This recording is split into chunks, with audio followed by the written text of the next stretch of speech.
Welcome to పూరా local.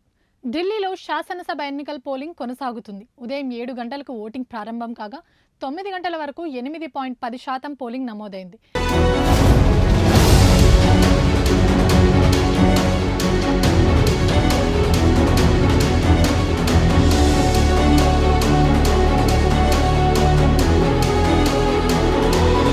ఇప్పటికే రాష్ట్రపతి ద్రౌపది ముర్ము, కాంగ్రెస్ అగ్రనాయకుడు రాహుల్ గాంధీ, ఢిల్లీ సీఎం అతిషి, కేంద్ర మంత్రి జైశంకర్ సహా పలువురు ప్రముఖులు తమ ఓటు హక్కును వినియోగించుకున్నారు.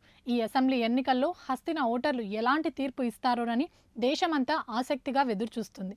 70 సీట్లున్న అసెంబ్లీలో మెజార్టీ స్థానాలను కైవసం చేసుకోవడానికి ఆమ్ ఆద్మీ పార్టీ, బీజేపీ, కాంగ్రెస్ చివరి వరకు శ్రమించాయి. ప్రత్యర్థులను దెబ్బతీసేందుకు పదునైన వ్యూహాలు పన్నాయి. 70 అసెంబ్లీ సీట్లకు గాను 55 సీట్లు గెలుస్తామని కేజ్రీవాల్ ధీమా వ్యక్తం చేశారు. మరి తీవ్ర పోరులో గెలిచేదెవరో చూడాలంటే ఫలితాలు వచ్చే వరకు ఎదురు చూడక తప్పదు.